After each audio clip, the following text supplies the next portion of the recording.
Welcome to my channel. Assalamualaikum warahmatullahi wabarakatuh. Oke, sebelum dimulai ceritanya seperti biasa, bantu dulu tekan tombol like dan berkomentar. Terima kasih Tuhan dan Nona.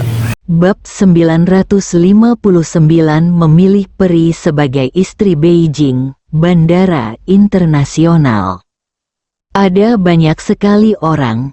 1 bulan setelah ekspedisi, tahun 2000-an kembali dengan kemenangan hari ini, menyentuh hati ribuan orang Tiongkok. Jalanannya sepi, selamat datang di rumah 20.000. Selamat datang kembali, Tuan Chu. Meskipun Chu Chen dan anggota 2000 lainnya sudah terbiasa dengan popularitas selama sebulan terakhir, perasaan kembali ke rumah benar-benar berbeda.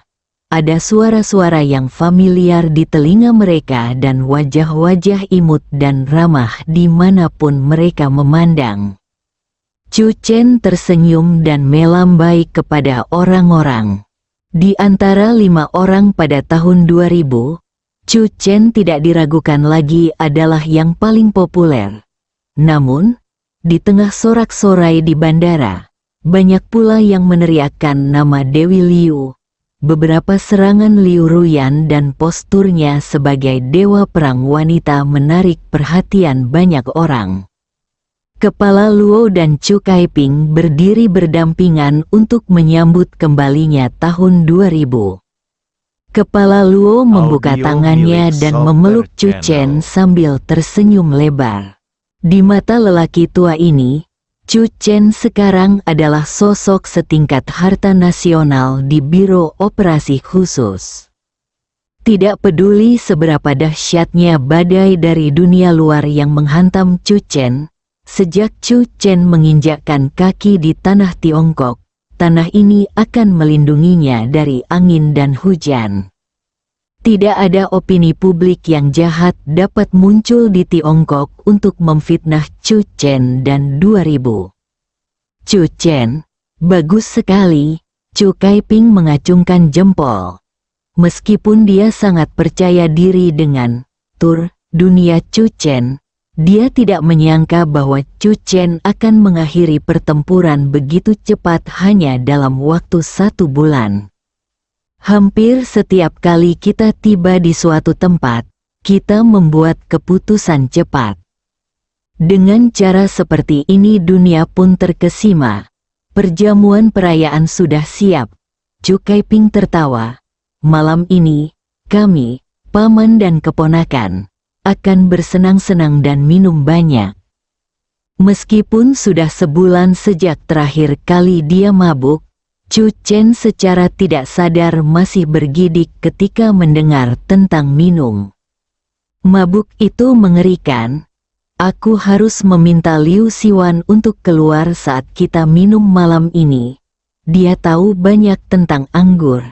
Biarkan dia melihatku minum agar aku tidak mudah mabuk. Chu Chen membuat keputusan dalam benaknya. Saya pulang ke rumah dalam keadaan kelelahan. Bei Wanxing dan Song Yan sudah menunggu Chu Chen di rumah. Ayah saya, Chu Haozu, telah hilang sejak dia memanjat tembok hari itu. Setelah sebulan, ayahku masih belum pergi, Chu Chen mendesah. Minum akan menimbulkan masalah. Cobalah memakai pakaian yang aku minta seseorang untuk buatkan untukmu terlebih dahulu. Bei Wanxing berkata sambil tersenyum. Meskipun seragam tahun 2000 bagus, kamu tidak harus memakainya ke pesta perayaan malam ini. Ayo pergi. Song Yan menarik tangan Chu Chen dengan tidak sabar. Dia telah melihat pakaian itu sebelumnya, dan Song Yan percaya bahwa jika Chu Chen mengenakannya, dia akan terlihat sangat kasual dan tampan. Beberapa menit kemudian, Chu Chen yang telah berganti pakaian, berjalan menuruni tangga. Song Yan memegang tangannya, matanya penuh kebahagiaan. Pria ini sangat tampan, sulit dijelaskan. Bei Wanxing tidak dapat menahan diri untuk tidak mendesah. Anakku, kamu telah bekerja keras. Kamu dapat hidup dengan penampilanmu. Tetapi kamu harus menaklukkan dunia. Bei Wanxing harus mengakui bahwa Chu Chen adalah perwujudan gen paling sempurna antara dirinya dan Chu Haozu. Yah, dia masih memiliki bagian yang lebih besar. Tidak heran jika ada orang yang mengatakan bahwa anak laki-laki mirip ibunya dan anak perempuan mirip ayahnya. Bei Wanxing mendesah. Chu Chen mengangguk cepat. Ya, ibu benar. Bei Wanxing tentu saja tidak akan memihak. Dia juga membuat setelan jas khusus untuk Song Yan. Sebelum berangkat ke pesta perayaan, Song Yan berganti pakaian dan berjalan keluar. Chu Chen tertegun melihat pemandangan itu. Apa yang sedang kamu lihat? Bei Wanxing mendorong lengan Chu Chen. Jelas sekali dia adalah peri yang turun ke bumi dan kau menjemputnya. Pilihlah peri untuk menjadi istrimu. Chu Chen berjalan mendekat sambil tersenyum dan memegang tangan Song Yan. Chu Chen telah mengundang Bei Wanxing untuk menghadiri pesta perayaan. Tetapi Bei Wanxing menolaknya. Saya baru saja menerima kabar bahwa ayahmu muncul di Liancheng. Saya harus pergi dan menangkapnya malam ini. Bei Wanxing berangkat dengan tergesa-gesa. Chu Chen dan Song Yan saling berpandangan. Ayah Chu, bahaya, pesta perayaan yang sangat dinantikan diadakan di Capital Hotel. Mereka yang hadir dalam perjamuan itu semuanya adalah tokoh-tokoh penting, yang sebagian besarnya berasal dari Biro Operasi Khusus. Banyak orang yang datang lebih awal. Mereka yang diundang menghadiri jamuan perayaan ini merasa bangga. Ini adalah simbol status. Saya akan menghadiri pesta perayaan tahun 2000. Kalimat ini menjadi kalimat yang paling membuat iri malam ini. Tepat pada pukul 8 malam, sebagian besar orang yang datang ke pesta perayaan telah tiba. Sebuah mobil perlahan mendekati hotel ibu kota. Di dalam mobil, Chu Chen sedang beristirahat dengan mata terpejam, dan Song Yan menatap Chu Chen dengan sedikit linglung. Waktu seolah kembali ke beberapa bulan yang lalu, saat pesta ulang tahunnya yang ke-23. Dalam perjalanan menuju Royal Court Hotel, Chu Chen tertidur. Saat itu, dia mengira bahwa malam itu adalah malam terakhir pernikahannya dan Chu Chen. Namun tanpa diduga, saat Chu Chen terbangun, dia bagaikan seekor naga yang tengah terbangun, membubung tinggi ke angkasa. Dari yang tadinya menimbulkan badai di kota Zen, kini menyelimuti dunia dengan satu tangan.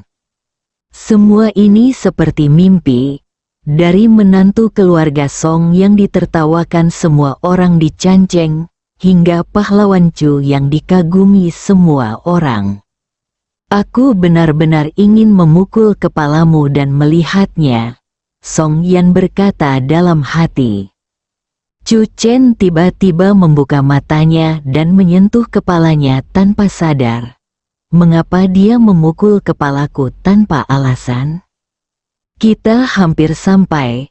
Song Yan dengan lembut memegang tangan Chu Chen, dan mobil perlahan melaju menuju pintu masuk utama hotel. Apakah ini terasa seperti deja vu? Kata Song Yan. Chu Chen menghela nafas. Sayang sekali Ye Sao Huang hilang. Lama tak berjumpa. Aku sangat merindukanmu. Chu Chen tidak dapat menahan diri untuk mengingat beberapa kejadian masa lalu di kota Chan. Tiba-tiba, sebuah sosok muncul di pikiran Chu Chen. Chu Chen tiba-tiba duduk tegak. Yan, apakah kamu mendengar berita tentang Rong Dong selama ini? Song Yan tercengang. Benar-benar tidak. Terlalu banyak hal yang terjadi dalam kurun waktu ini. Chu Chen teringat kembali saat terakhir kali dia melihat Rongdong. Rongdong masih terbaring di rumah sakit. Chu Chen memikirkannya dan memutuskan untuk menelepon Rongdong. Setelah telepon berdering beberapa kali, akhirnya tersambung. Suaranya sedikit bersemangat. "Chu, Kapten Chu." Rongdong begitu gembira hingga mulutnya gemetar dan suaranya tergagap.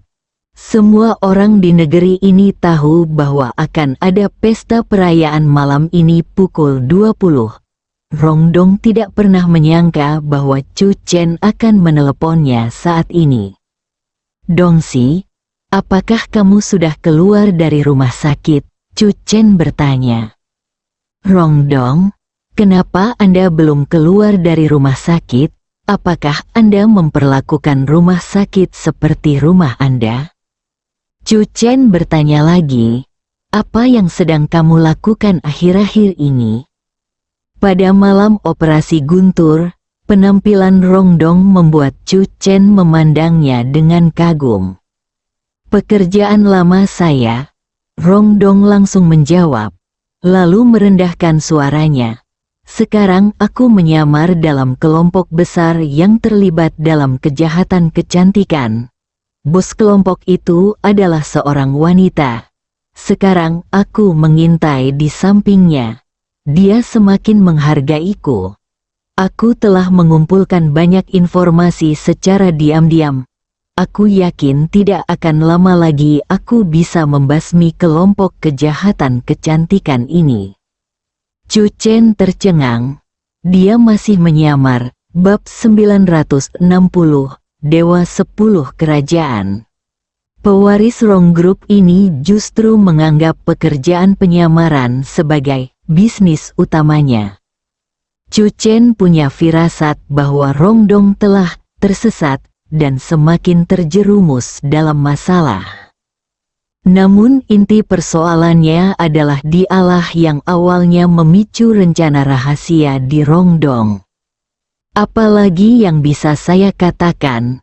Hati-hati," Chu Chen memperingatkan.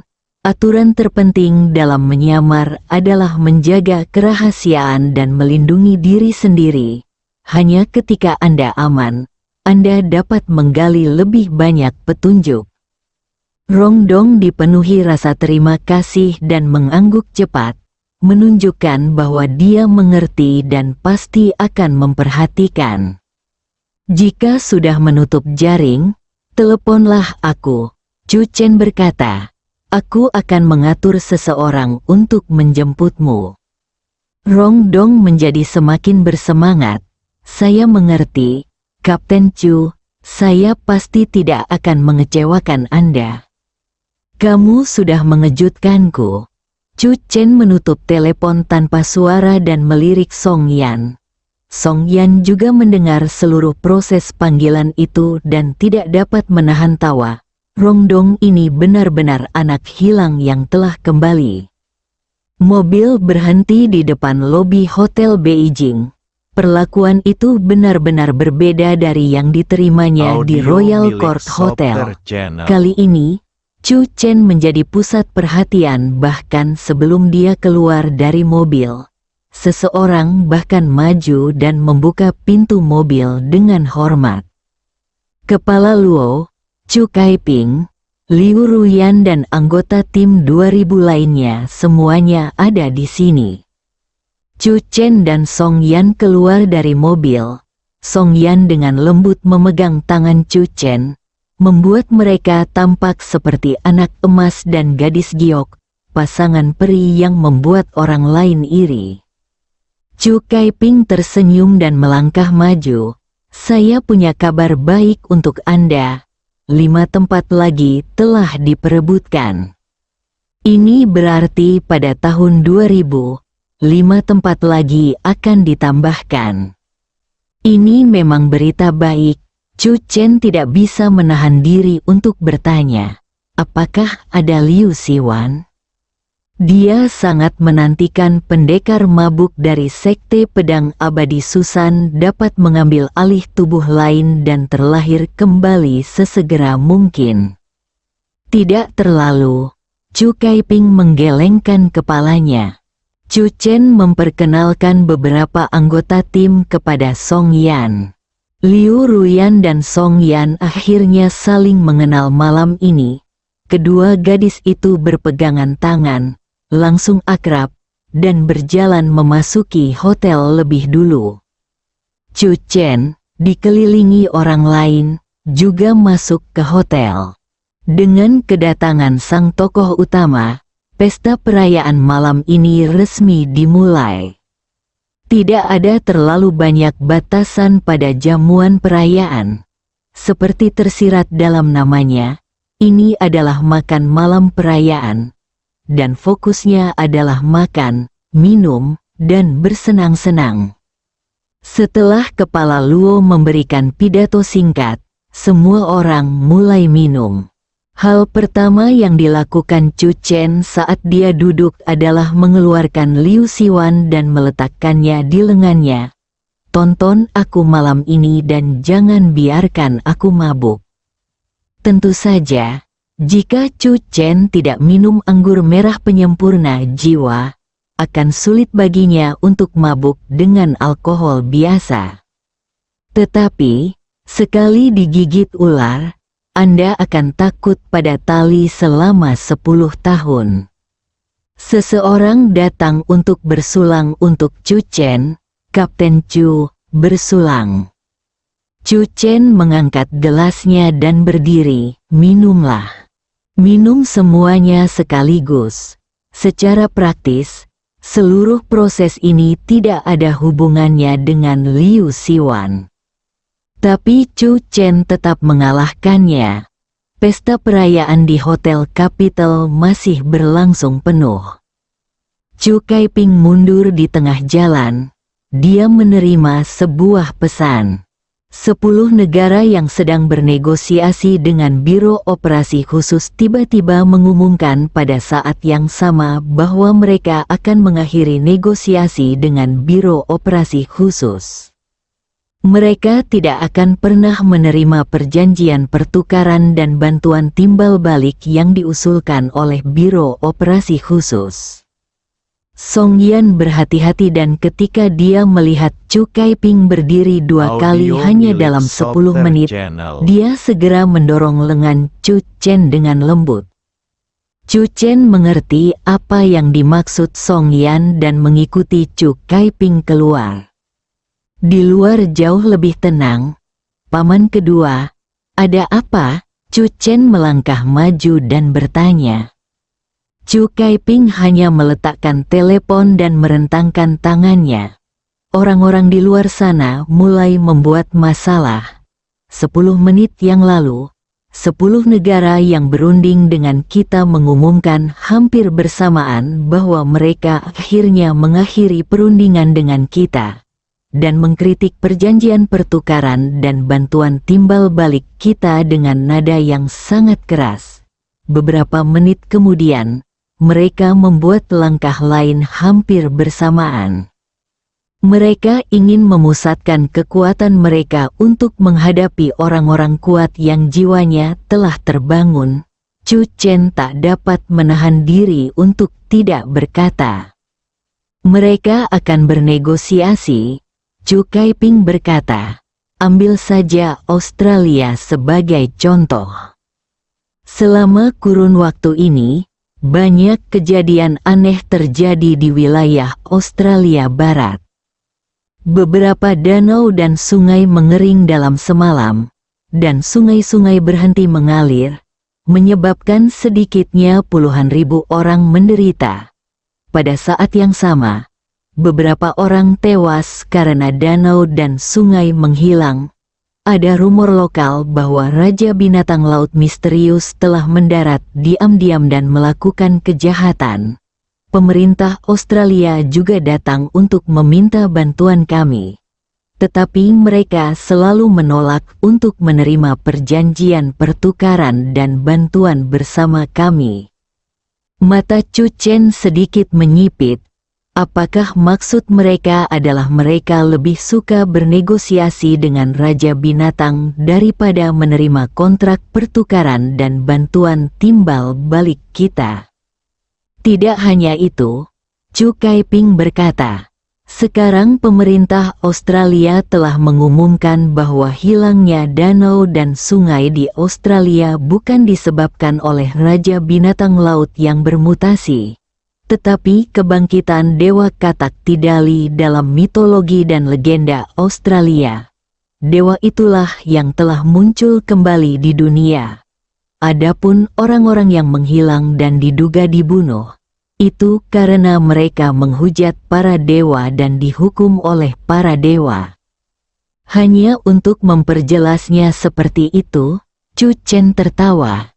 Jika benar-benar dibesar-besarkan, maka Dewa Katak Tidali mungkin benar-benar setuju Audio untuk milik berunding dengan Salter pemerintah Channel. Australia dan kedua belah pihak dapat hidup rukun.